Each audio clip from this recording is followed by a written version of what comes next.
आज जो है वो हमने चैप्टर नंबर 4 का एक टॉपिक एब्सोल्यूट पोटेंशियल एनर्जी जो है उसको हमने डिस्कस करना है। ठीक है, अब इसको डिस्कस करने से पहले आपको थोड़ा बहुत अंदाजा होना चाहिए कि यहाँ पे जो वर्ड्स लिखे हुए हैं चैप्टर जिसका नाम हमारा वर्ड या एनर्जी के ऊपर है, तो हमें थोड़ा बहुत अंदाजा होना चाहिए कि हमारे पास एनर्जी क्या होती है, वर्क क्या होता है और हमारे पास जो है वो पोटेंशियल एनर्जी क्या होती है।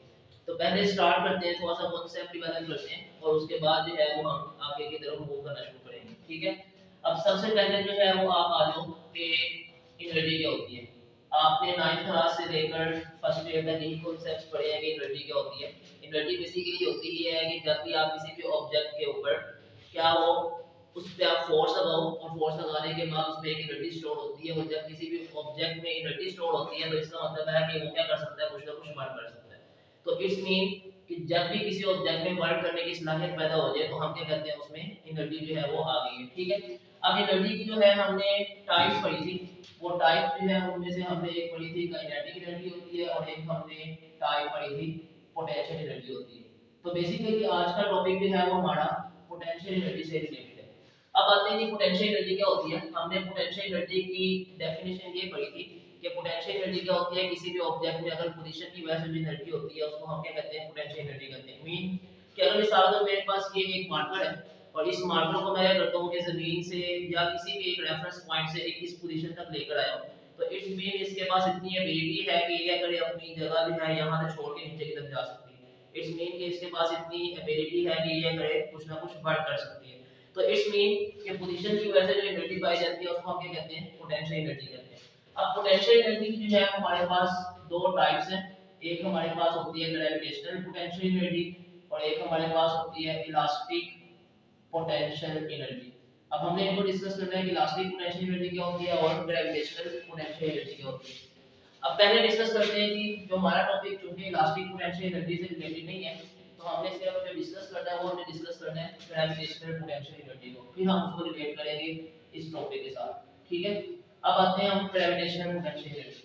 ग्रेविटेशनल पोटेंशियल एनर्जी एक ऐसी टाइप ऑफ पोटेंशियल एनर्जी होती है जिसमें हम क्या करते हैं कि रेफरेंस जो है वो जमीन को बनाते हैं। ठीक है, और हम ये देखते हैं कि जमीन से कितनी हाइट पे ऑब्जेक्ट जो है वो पड़ा है और उसके पास कितनी एनर्जी जो है वो स्टोर हुई है। एग्जांपल थोड़ा समझते हैं। मिसाल के तौर मेरे पास एक जमीन पे ना फर्ज किया कि एक बोरी थी, मार्कर था वो जमीन में पड़ा हुआ था। ठीक है, मैंने क्या किया कि इसको जब तक जमीन पे रखा हुआ है तब तक ये जमीन पे पड़ा रहेगा, इसके पास कोई एबिलिटी नहीं है कि ये कर सके, वर्क कर सके।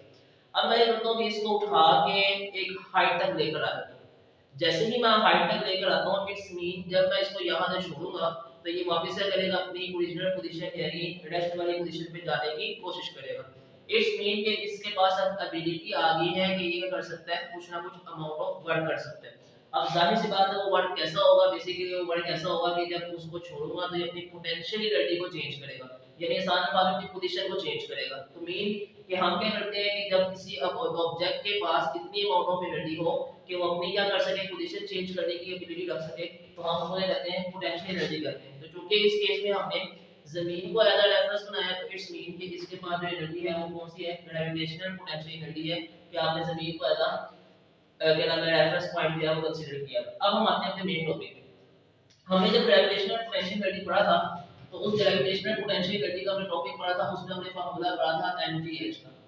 अब मसला ये है कि ये जो फार्मूला है, ये फार्मूला जब हम जानते हैं कि जगह पे ये एप्लीकेबल नहीं हो पाता। मिसाल के तौर पे जब हम हाइट पे जाते हैं, ज्यादा हाइट पे जाते हैं, तो ज्यादा हाइट पे जाने की वजह से हमारे पास जो है हमें इसमें थोड़ी सी मॉडिफिकेशन करनी पड़ेगी। ठीक है, क्योंकि हमारे पास जो जी है, हम जानते हैं सारे कि जैसे जैसे आप ऊपर जाते रहोगे यानी जैसे जैसे आप हाइट पे जाओगे, ग्रेविटी यानी स्मॉल जी जो है जिसको हम ग्रेविटेशनल एक्सीलरेशन कहते हैं, इसका फार्मूला होता है G M E divided by R plus H का होल स्क्वायर।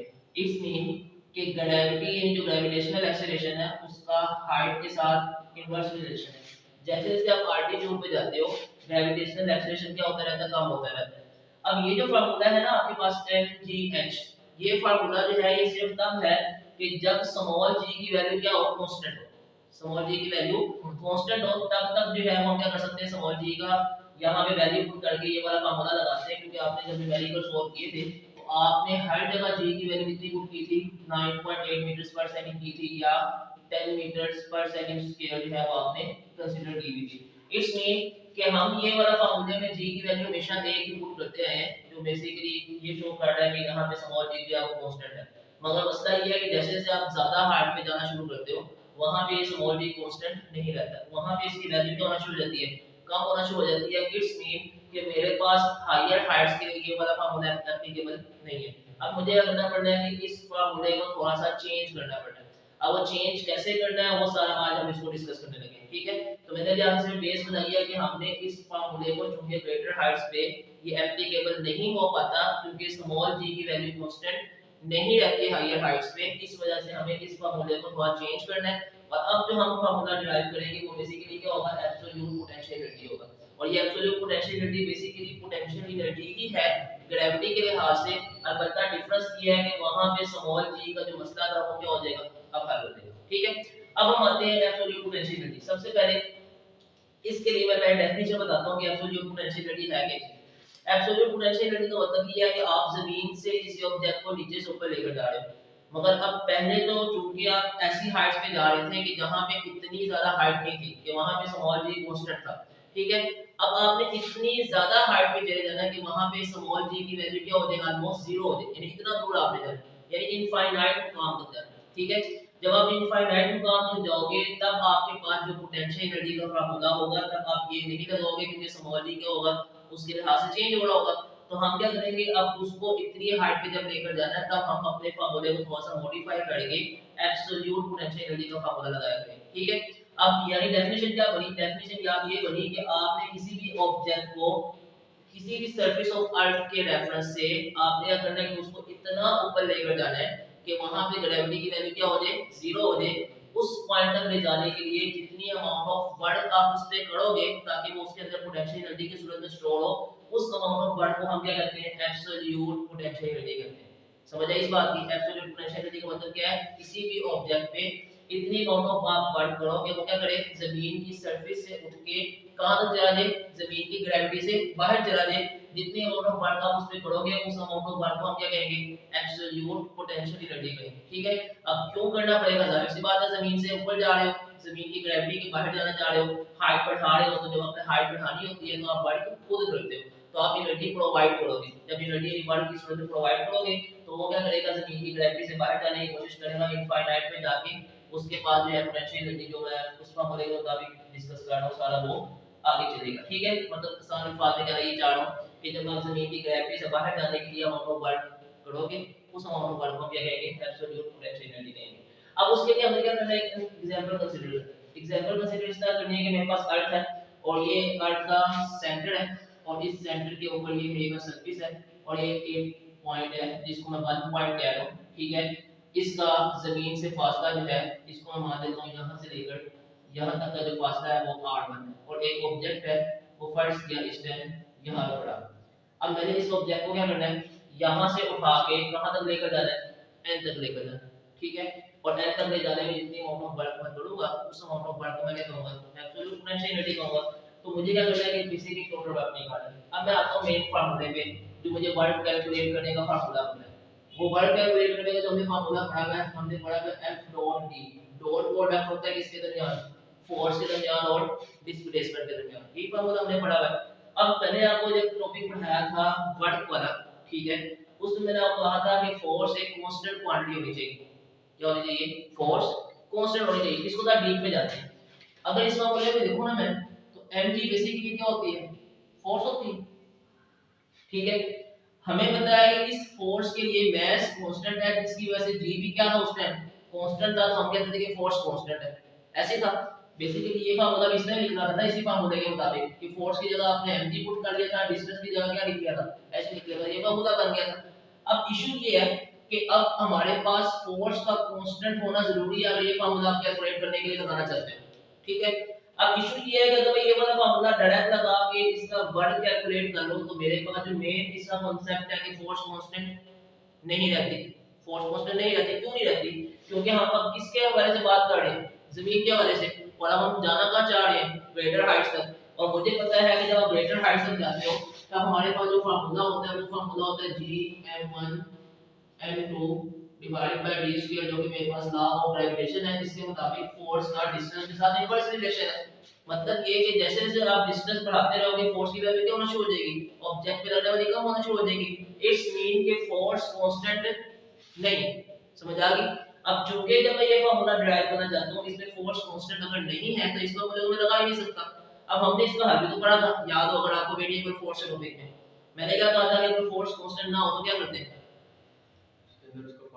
उसको पार्ट्स में तकसीम कर लेते हैं। इसका मतलब है कि हम अगर फोर्स कांस्टेंट ना हो तो इसके दो तरीका कार है।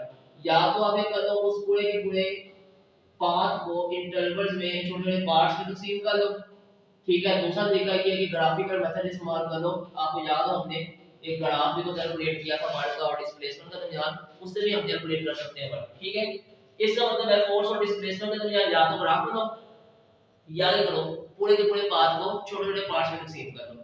इट्स मीन कि अगर मैंने ये वाला फार्मूला लगाना है तो इस वाले फार्मूले को लगाने के लिए मुझे ये पूरे के पूरे पार्ट को करना पड़ेगा, छोटे छोटे पार्ट्स में तकसीम करना पड़ेगा। समझ आ गई। अब मैं ये करता हूं इनको छोटे छोटे पार्ट्स में तकसीम करता हूं। मैंने जाना कहां से है, मैंने 1 से कहां जाना है, n तक जाना है। तो मैं ये करूंगा इसको छोटे छोटे पार्ट्स में तकसीम करूंगा। इसको मैं 2 कह दूंगा, इसको 3 कह दिया, इसको 4 कह दिया, ये सो ऑन जा रहा है, कहां तक जा रहा है, n तक जा रहा है। समझ आ गई। मैंने क्यों पार्ट को तकसीम किया, मैंने आपको रीजन बता दिया है कि ये फार्मूला तब ही एप्लीकेबल होता है कि जब फोर्स क्या हो, कांस्टेंट हो। और मैंने कहा कि इस फोर्स के अंदर बेसिकली क्या चीज कांस्टेंट होती है, जी कांस्टेंट होती है। अब हमने इसको इस तरह तकसीम करना है कि इनके हर दो पार्ट्स के दरमियान जी क्या होगा, कांस्टेंट होगा। समझ आ गई। तो हम क्या करते हैं कि मेरे पास 1 से लेकर 2 तक जो है जी कांस्टेंट है, इनडायरेक्ट मतलब फोर्स कांस्टेंट है। 2 से लेकर 3 तक जी कांस्टेंट है। इतना छोटा पार्ट लिया कि हमने जी को वहां पे कांस्टेंट मान दिया। तो इतना छोटा है तो इसे भी तकसीम किया कि वहां पे जी कांस्टेंट है तो इट्स मीन फोर्स कांस्टेंट है। दिस आर सो ऑन, हर दो पार्ट के दरमियान फोर्स क्या होगी है, कांस्टेंट होगी। तो हम क्या करेंगे, पहले वर्क 1 से 2 निकालेंगे, फिर 2 से 3 निकालेंगे, 3 से 4 निकालेंगे और एट द एंड सब क्या कर देंगे, ऐड अप कर देंगे। तो मैं लिखता हूं डेरिवेशन। अच्छा ये मैंने आपको जुबानी बताया सारा, ये मैंने यहां लिख दिया फ्रॉम बुक मींस इस मीन कि आपने ये सारी इंग्लिश में क्या लिख देना, पैराग्राफ में लिखा हुआ है वो आपने इस जगह पे लिखना होता है। पहले डेफिनेशन लिखो फिर वो पैराग्राफ लिखो। रिपीट कर दो पैराग्राफ में क्या क्या चीजें लिखनी है। पहली बात आपने ये लिखनी है कि एक बॉडी है जो जमीन से सरफेस ऑफ अर्थ पे 1 पॉइंट पे पड़ी हुई है, उस 1 पॉइंट का सेंटर तक का फासला क्या है, r1। अब हमने क्या करना है कि इस पे ये वाला फार्मूला लगाना है, f d cos थीटा क्या है, f डॉट d जो हमारे पास फार्मूला है। इस फार्मूले में इशू ये है कि फोर्स कांस्टेंट नहीं रहती। अब चूंकि फोर्स कांस्टेंट नहीं रहती तो हमें क्या करना पड़ना है, इस मसले के हल के लिए इस पूरे के पूरे पार्ट को क्या करना है, पाथ को छोटे छोटे पार्ट्स में तकसीम करना है। और हमने क्या किया, इसको इतने छोटे छोटे पार्ट्स में तकसीम किया कि हर पहले पार्ट का दूसरे पार्ट का जो दरमियानी फासला है वो क्या है, इतना छोटा है कि वहां पे स्मॉल g जिसको ग्रेविटेशनल एक्सेलरेशन कह रहे हैं वो क्या है, कांस्टेंट है, जिसके कोरेस्पोंडिंगली फोर्स पे क्या है उस हिस्से में कांस्टेंट है। ठीक है। अगर वो ना लगाते तो हमें पता है कि फोर्स इनवर्सली प्रोपोर्शनल था किसके, डिस्टेंस के स्क्वायर के। वो मसले को हमने हल किया। फिर हमने जो पार्ट्स बनाए, हर पार्ट का मतलब 2 से लेकर सेंटर ऑफ अर्थ तक का जो फासला है उसको हमें क्या नाम दे देना है, r2। इस तरह से और चलता जाएगा, ठीक है। इसी तरह 1 और 2 का जो यानी सिंपल फासला उसको क्या कह देंगे, डेल्टा r। और वो बेसिकली क्या होगा, r2 r1 की बराबर होगा। ये समझ आ गई।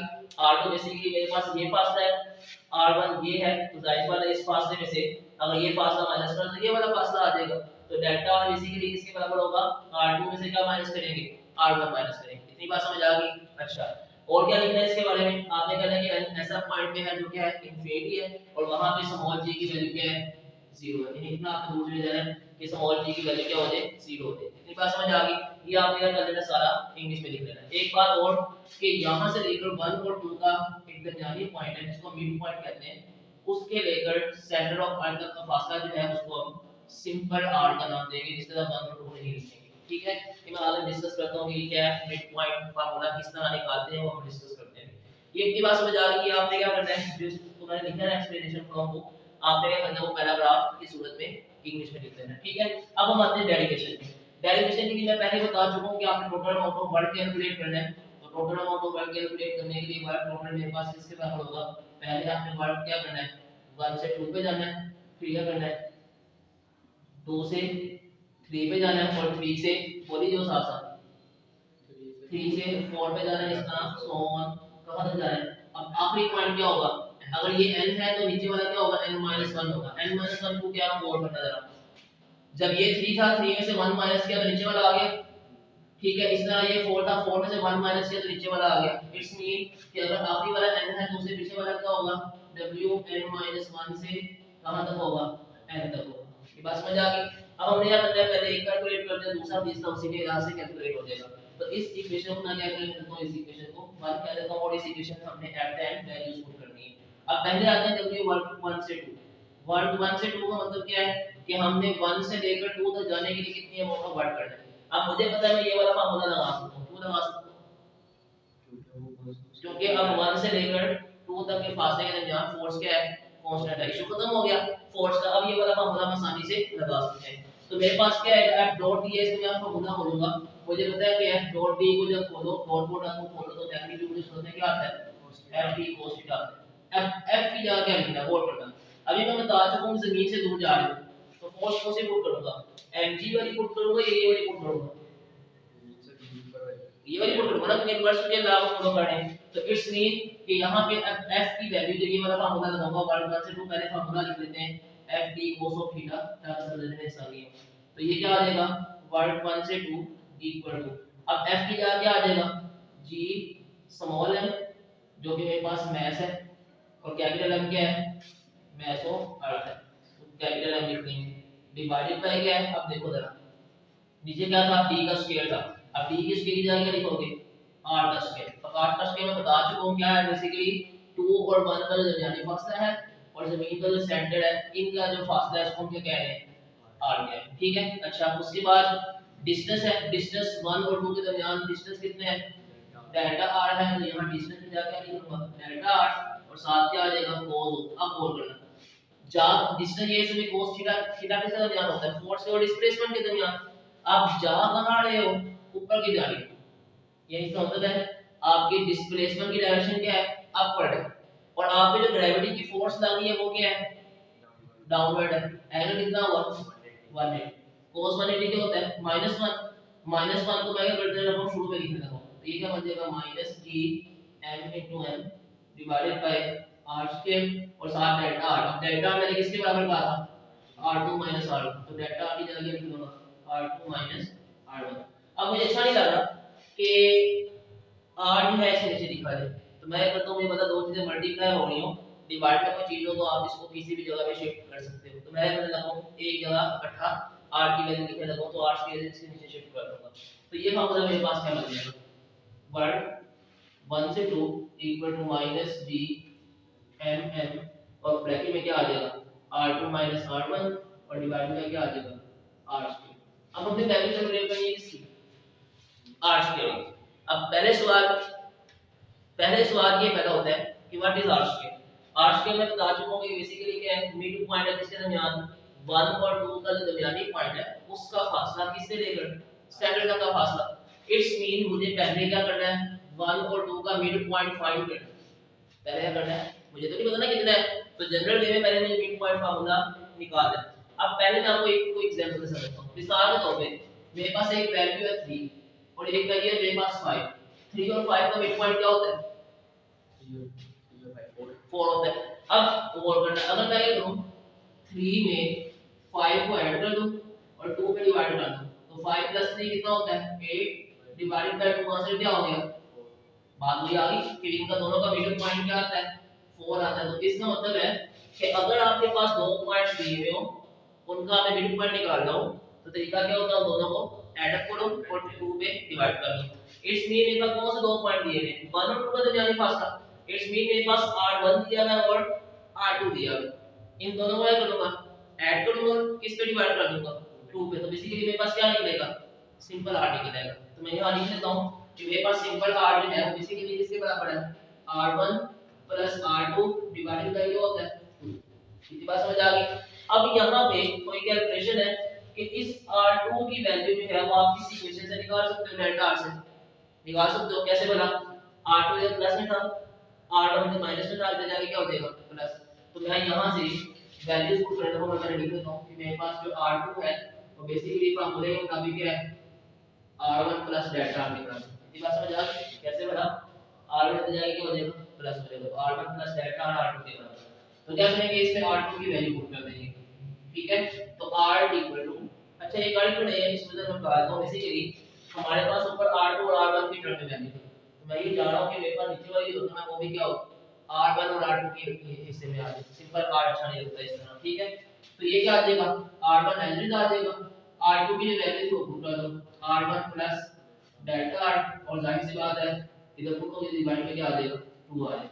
अब क्या है, R1 और R1 ऐड हो जाएगी तो कितना आ जाएगा, 2R1 plus delta R divided by 2, और इसको अलग अलग लिखेंगे तो ये मेरे पास आ जाएगा 2R1 divided by 2 plus delta R divided by 2, 2 से क्या हो जाएगा cancel, R1 plus delta R divided by 2, ये मेरे पास किसकी वैल्यू आई है, R की। मुझे क्या चाहिए, R स्क्वायर चाहिए, R ही चाहिए, तो मैं ये करूंगा इसका दोनों तरफ स्क्वायर ले लूंगा, तो ये मेरे पास बन जाएगा R square equal to R1 square plus delta R square divided by 4 plus 2 into R1 और साथ डेल्टा R डिवाइडेड बाय 2, पता नहीं कौन सा फॉर्मूला है, A square plus B square plus 2A और B, ये हमें फॉर्मूला पढ़ा है A प्लस B का होल स्क्वायर, ठीक है। अब देखो जरा इधर 2 है, इससे कैंसिल हो जाएगा। अब यहाँ पे कोई सी आप इंग्लिश लिखनी है जो मैं आपको ऐसे बताऊंगा, ठीक है। क्या लिखनी है, लिखना ये है कि डेल्टा बेसिकली क्या था, 1 और 2 के दरमियानी फासला था। तो मैंने आपको क्या कहा था कि 1 और 2 का दरमियानी फासला आपने इतना छोटा रखना है कि इतना छोटा हो कि वहां पे g की वैल्यू क्या हो, कांस्टेंट हो, यही था जिसकी वजह से फोर्स कांस्टेंट हो। इट्स मीन तो इतनी ज्यादा छोटी वैल्यू है कि मतलब 0.001 इतना ही कोई वैल्यू है इसको। जब आप उस वैल्यू को क्या करोगे, स्केल लोगे, तो आंसर क्या हो जाएगा, और ज्यादा छोटा हो जाएगा। अब उस छोटी वैल्यू को आप जब 4 पे डिवाइड करोगे तो आंसर क्या होगा, और ज्यादा छोटा हो जाएगा। कि मैं ये कहना चाह रहा हूँ कि जब कोई भी वैल्यू मैथ में इतनी ज्यादा छोटी हो जाए कि वो पूरी की पूरी रकम को कोई इफेक्ट क्रिएट ना कर रही हो, जिस तरह 1 मिलियन के अंदर अगर 0.0001 कोई वैल्यू हो तो वो 1 मिलियन को इतना खास इफेक्ट नहीं कर रही, तो उस केस में हम क्या करते हैं, उसको वैसे ही क्या कर देते हैं, निग्लेक्ट करके जीरो मान देते हैं। समझ आ गई। पीछे मेरे पास क्या रह गया, R1 और डेल्टा R रह गया, उधर R1 स्क्वायर रह गया, तो मेरे पास अब ये वैल्यू आ जाएगी R square equal to R1 square plus R1 average, और डेल्टा R की वैल्यू आपने पढ़ी हुई क्या होती है, R2 माइनस R1। अब ये अलग अलग मल्टीप्लाई हो जाएगी, तो ये बन जाएगा R1 स्क्वायर, R1 R2 से मल्टीप्लाई हो तो R1 R2 आ जाएगा, और माइनस R1 R1 से मल्टीप्लाई हो तो माइनस R1 स्क्वायर आ जाएगा। माइनस R1 प्लस R1 से कट देगा तो स्क्वायर से पीछे क्या रह गया, R1 R2। तो बेसिकली मेरे पास R स्क्वायर किसकी टर्म में आ गया, R1 R2 की टर्म में आ गया। अब इसको आपने उठाना है और किस इक्वेशन में पुट करना है, जो हम यहाँ पे पुट कर दें। अब चूंकि इसे आपकी बुक में दिया है तो इस वजह से मैंने कर दी, वैसे इसकी शॉर्ट फॉर्म क्या है, फोर करना। कभी गलती से अगर भूल जाए तो ये नहीं करना कि वहीं पे छोड़ के आ जाओ। आर स्क्वायर इक्वल किसके बराबर होता है, आर स्क्वायर को तो इसको तकसीम करो तो आर इनटू आर लिखा जा सकता है, दो रकम में एक 1 और एक 2 है, ठीक है। तो इतने एग्जाम में अगर ना भी पढ़ो तो भी भूल जाता है कभी, तो परेशान ना होना, तो ये भी आप कर सकते हो, ठीक है। अच्छा जी, उसके बाद अब मैं यहां पे कहने लगूं बाकी सवाल।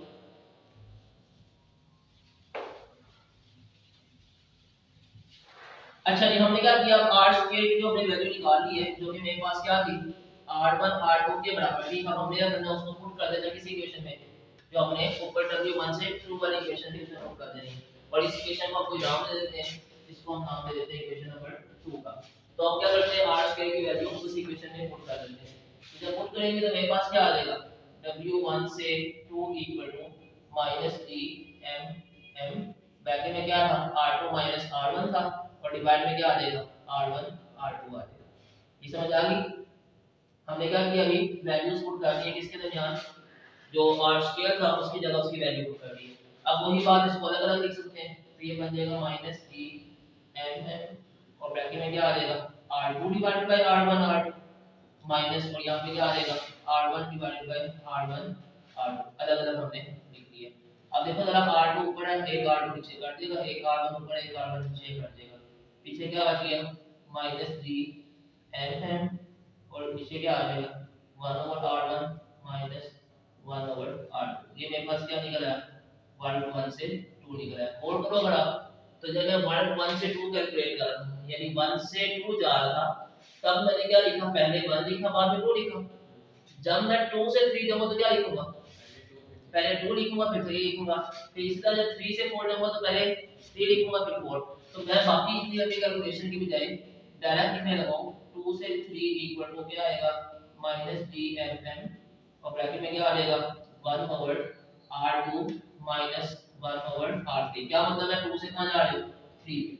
इसी तरह सो ऑन चलता जाएगा यहां तक कि आप कहां जाने लगे हो n माइनस 1 से n तक।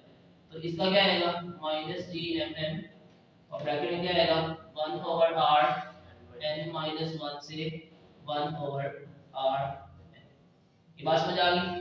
अब हमने क्या करना है r अब इसमें वैल्यूज जो है चूंकि हमने सारों की निकाल दी है। अब जो हमने सबसे पहले शुरू में याद हो अगर आपको ये इक्वेशन मैंने कहा थी इस इक्वेशन में क्या कर देंगे वैल्यूज पुट कर देंगे ठीक है।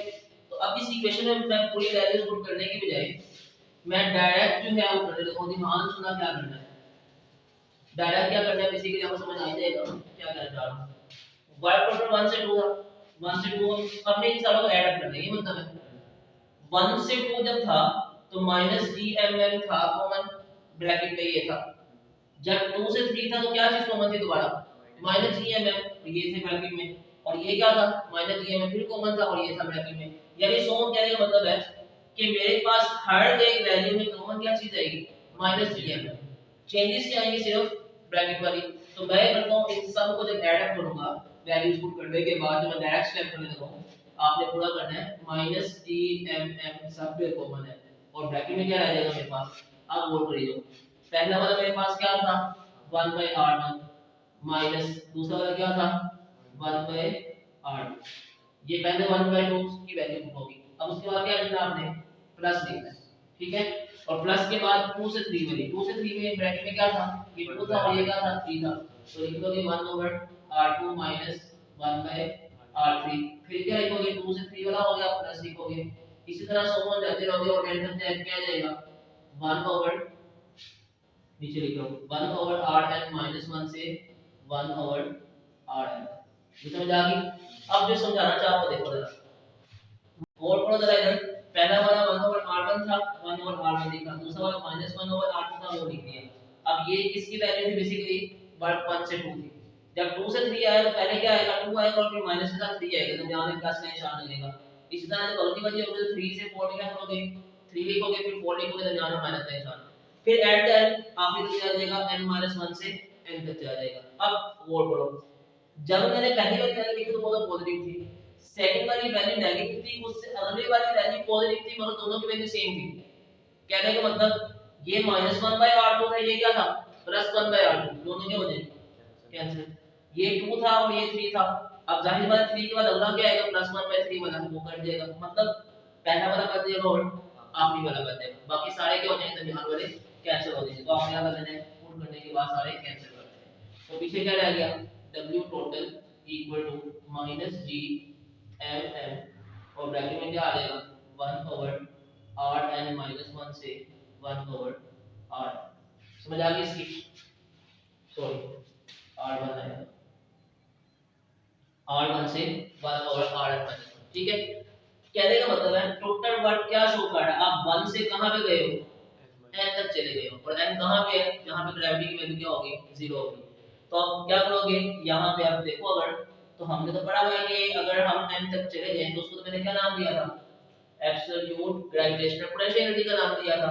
तो मैं करूंगा जब n तक चला जाऊंगा तो उस पूरे फार्मूले को क्या कर सकता हूं w टोटल को क्या कह सकता हूं कि ये बेसिकली क्या है एब्सोल्यूट ग्रेविटेशनल पोटेंशियलिटी। उसको लिखने से पहले एक स्टेप और कर लेते हैं। अब यहां पे n मेरे पास क्या था इंफिनिटी पे था तो मैं लिख देता हूं कि rn मेरे पास क्या है इंफिनिटी है।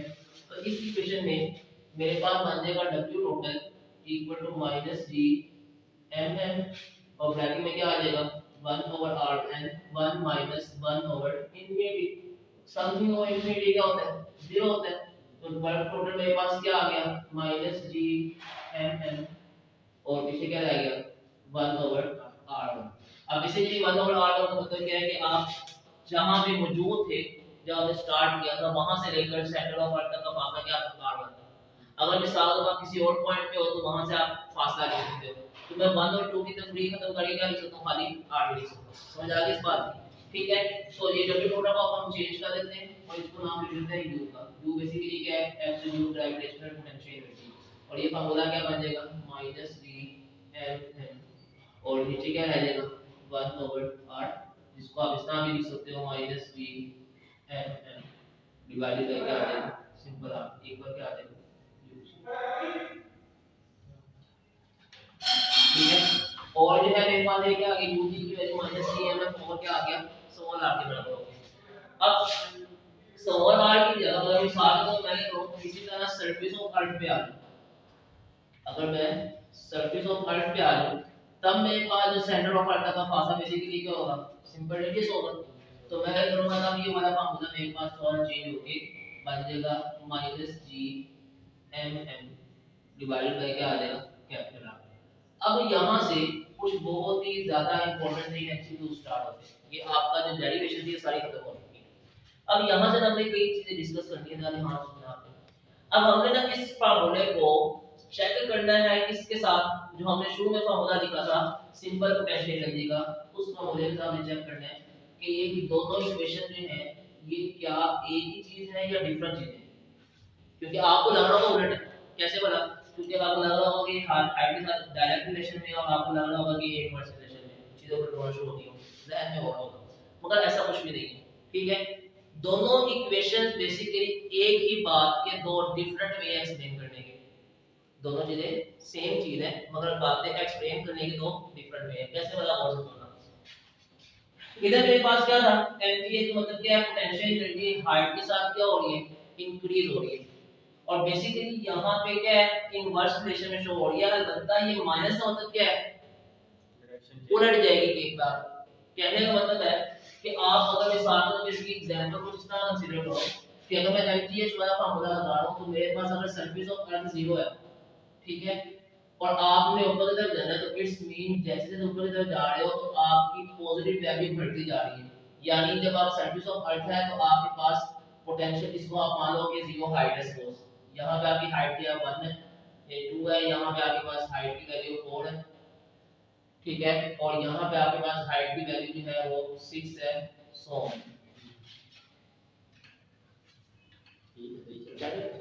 अच्छा। तो मेरे पास क्या है, पोटेंशियल एनर्जी की वैल्यू क्या है, इस तरह ऊपर से जा रहे तो इंक्रीज हो रही है, हाइट इंक्रीज हो रही है। तो जब मैं सरफेस ऑफ अर्थ पे वैल्यू निकालूंगा तो मेरे पास पोटेंशियल एनर्जी की वैल्यू फार्मूले के मुताबिक mgh के मुताबिक क्या हो जाएगी, 0 हो जाएगी, सरफेस ऑफ अर्थ पे वैल्यू, ठीक है। अब जब मैं यही बात करूंगा ना इसके हवाले से, तो इसके हवाले से मैं नेगेटिव में बात करूंगा। नेगेटिव में बात होने का मतलब ये है कि मेरे पास सपोज यहाँ पे वैल्यू -10 है, सपोज कर लो, ठीक है। अब मेरे पास जैसे मैं ऊपर जा रहा हूँ मेरे पास माइनस में वैल्यू क्या हो रही है, मतलब ऊपर की तरफ मेरे पास वैल्यू अब क्या हो रही है, माइनस वाली वैल्यू चेंज हो रही है। कहने का मतलब है कि जब ऊपर जाऊंगा ये मेरे पास क्या हो जाएगी -8, ये मेरे पास क्या हो जाएगी -6, ये मेरे पास क्या हो जाएगी -4, वही वाली वैल्यू, मगर वैल्यूज किस में है, ये पॉजिटिव में थी और ये क्या थी, नेगेटिव में, क्योंकि इस फॉर्मूले में वैल्यूज क्या थी, पॉजिटिव थी, इस वैल्यू में वैल्यूज क्या आ रही है, नेगेटिव। इस पूरे के पूरे का आंसर मैं डिस्कस कर रहा हूं कि इस पूरे के पूरे का आंसर क्या है, यहां पे फर्स्ट किया -10 है, -8 है, -6 है, -4 है, सो ऑन। इट्स मीन कि आप इसमें जा रहे हो तो हाइट पॉजिटिव है, इसमें से क्या है, पोटेंशियल एनर्जी इंक्रीज हो रही है, इसमें आपके पास वैल्यू अभी भी क्या हो रही है, इंक्रीज ही हो रही है। क्यों भला, -10 -8 से क्या होता है, छोटा होता है, -6 जो है -8 से क्या होता है, छोटा होता है। मतलब ये कि आपके पास अभी भी वैल्यू क्या हो रही है, इंक्रीज ही हो रही है, मगर आंसर किस में आ रहा है, नेगेटिव में आ रहा है, समझ आ गई। यानी कहने का मतलब है कि नेगेटिव में इंक्रीज हो रही है, और ये क्या थी वैल्यू, जो कि फार्मूले में पॉजिटिव आंसर था, इसका मतलब पॉजिटिव है। कहने का मतलब है कि हाइट के साथ दोनों वैल्यूज क्या हो रही है, इंक्रीज ही हो रही है। ये आप जब बुक खोलोगे ना तो इस बुक के अंदर आपके पास एंड पे कुछ वर्ड्स लिखे हुए हैं, ठीक है, मैं आपको जरा उनसे शो भी कर दूं हल्का फुल्का कि क्या कहना चाह रहा हूं।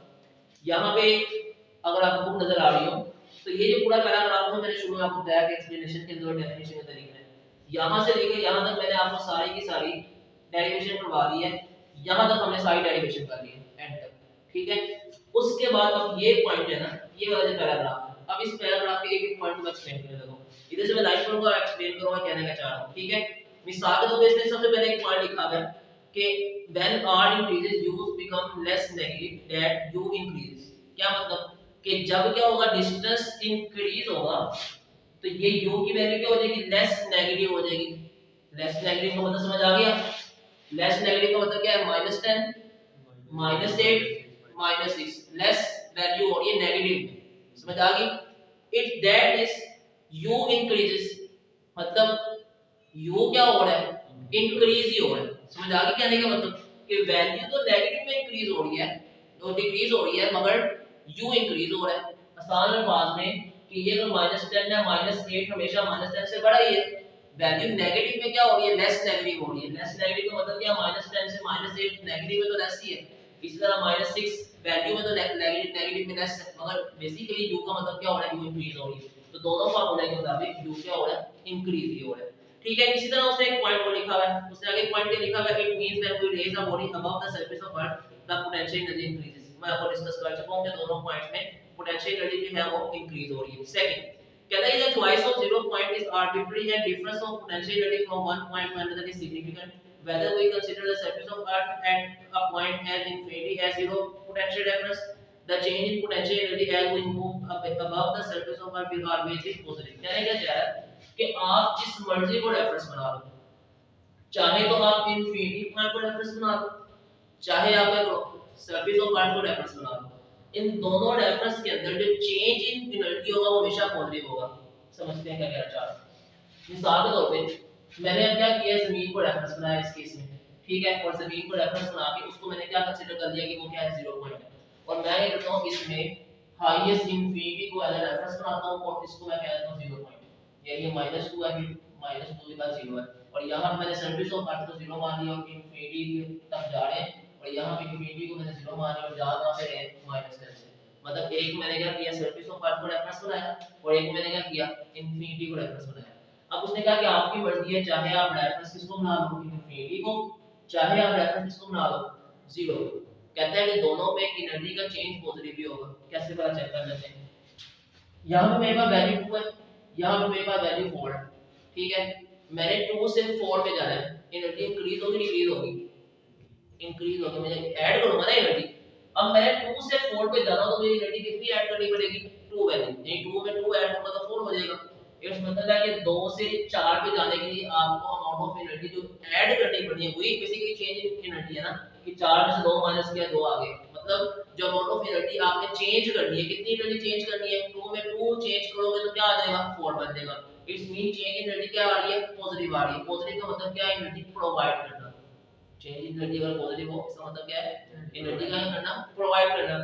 इट्स मीन कि 2 में 2 ऐड करोगे तो 4 आएगा, मतलब एनर्जी प्रोवाइड करोगे तो अब किसी भी चीज को जब एनर्जी प्रोवाइड करते हो तो हमेशा उसकी एनर्जी इंक्रीज ही होती है।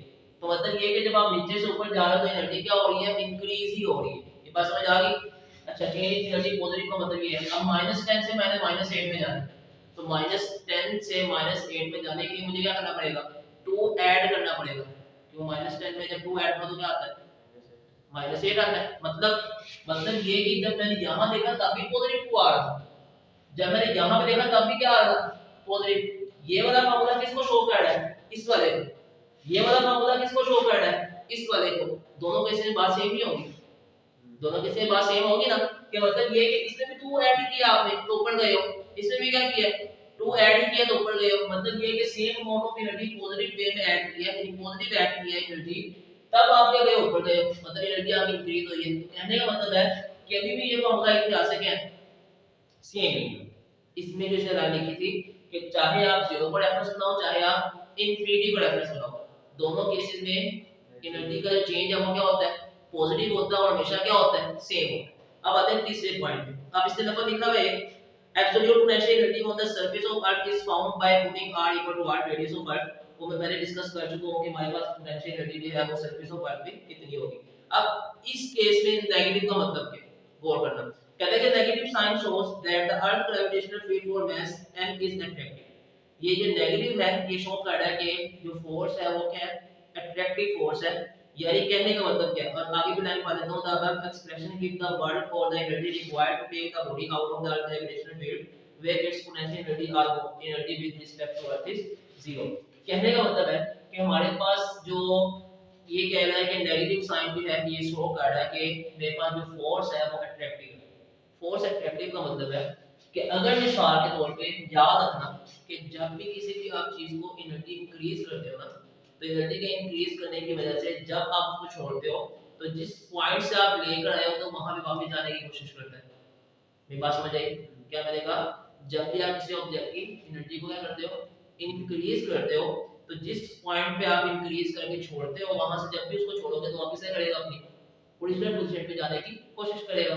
इट्स मीन कि जब आपने यहाँ से जीरो से छोड़ा इसको कहाँ तक लेकर आए, टू तक लेकर आए, एनर्जी आपने पॉजिटिव प्रोवाइड की, तो जब टू से छोड़ोगे तो वापस क्या करेगा, ये अपनी ओरिजिनल पोजीशन पे जाएगा। ये बात समझ आई?